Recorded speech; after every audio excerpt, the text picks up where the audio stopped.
Today, I am going to talk about sunk cost fallacy and how it affects you. What is sunk cost fallacy?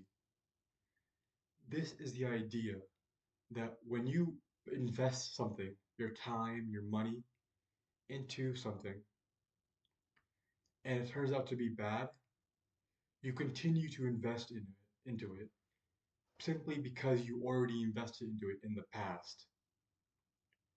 A good example of this is you go to the movie theater and you buy a ticket for $20 for a movie. And in the first 10 minutes, you realize the movie is horrible. Most people will stay there because they already bought the ticket and they're already there. They might as well stick it out. But that is a sunk cost fallacy because you already paid the money. And whether you enjoy it or not, the money's gone. So you might as well save your time as well. Now, how does this affect you in your life? Well, one thing I've noticed is for people who's struggling with weight loss, or people in general, when we're eating something and we feel full, but our plate still has some food on there, we will finish that food off simply because it is there and it would be a waste to our food.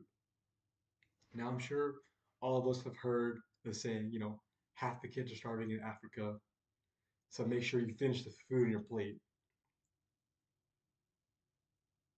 But the fact of the matter is, if you're full and eating doesn't give you any more enjoyment or fulfillment, and if anything, it will make your health worse because you're now getting stomach cramps, you should not eat it. Crazy, I know. Don't eat the food on your plate. But this applies to other things as well. For example, when I used to eat chocolate a lot, like a lot,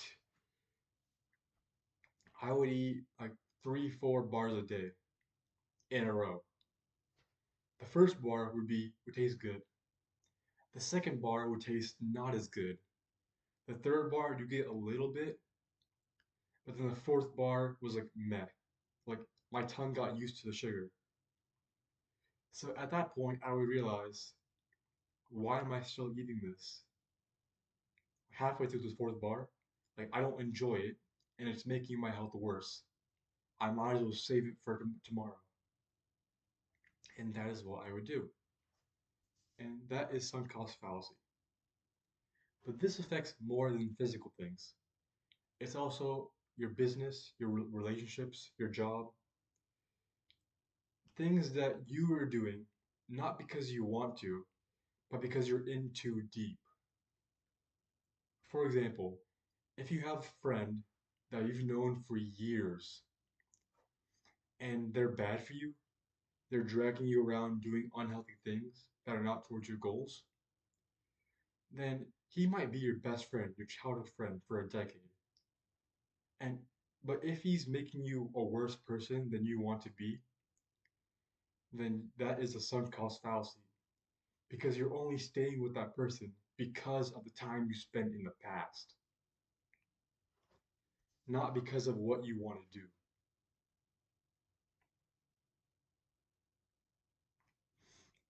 I've noticed a lot of people tend to have a scarcity mindset.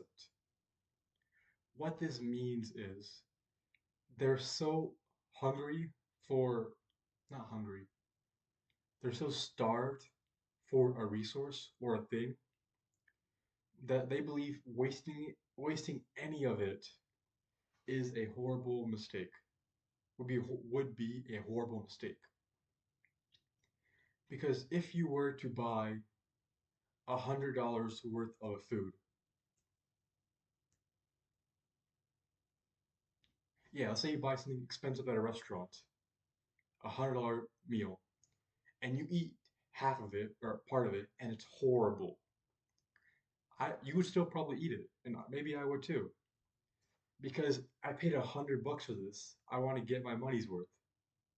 But the fact is, the moment you ate it and you hated it, You lost your money's worth because you already paid for it. And now you're eating something horrible because you don't want to, because of sunk cost fallacy. The money's already gone. And this affects you in more ways. For example, the scarcity mindset makes you afraid of making mistakes. Because if you have only one meal, if you can only pick one meal and you pick it and it's wrong, then you're done. Like you can't eat anything else. You have to eat that. But the fact is, in life, we should have an abundance mindset, which means we have so many options. We can choose whatever we want. A few weeks ago, I was in India and I went to this huge mall and there was like 10 restaurants there and all the prices were cheap compared to US dollars. So I felt like a rich person there. And I bought like three different meals from three restaurants and two of them were bad. And I took a few bites and I was thinking, I don't want to eat this anymore. It tastes bad and I have the next meal coming. I'll try that one instead. So I took this bowl with 90% of the food and threw it away. Crazy, I know. And I tried the next thing, and it was also bad. So I threw that away. The third thing was good, so I enjoyed that properly. Now, this doesn't mean you should be a spendthrift. And what I did, I'm okay with what I did because I could afford to play like that. But I think we should be spending our time with an abundance mindset and to not be afraid of making mistakes. You try something for a few weeks or a month or 2 months, and if it doesn't work, you don't try and do that thing over and over again. You stop and you pivot because the sunk cost fallacy idea doesn't only affect us after we do something, it affects us before. Because if you know you're going to stick with it regardless of how it ends up, then you'll probably be a lot more scared to pick what you choose.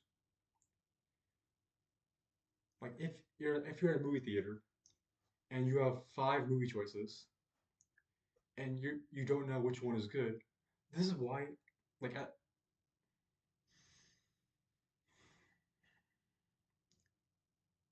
good example of this is at the ice cream store where they have like 20 different flavors and you spend a few minutes or multiple like a long time deciding which one you want because you know you only get one ice cream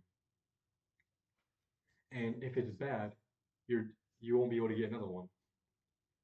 And that is true. You won't be able to pick. You shouldn't like buy 10 ice creams in one day. But what you could do is buy ice cream today, try it. If it's bad, you eat it or you don't. It doesn't matter.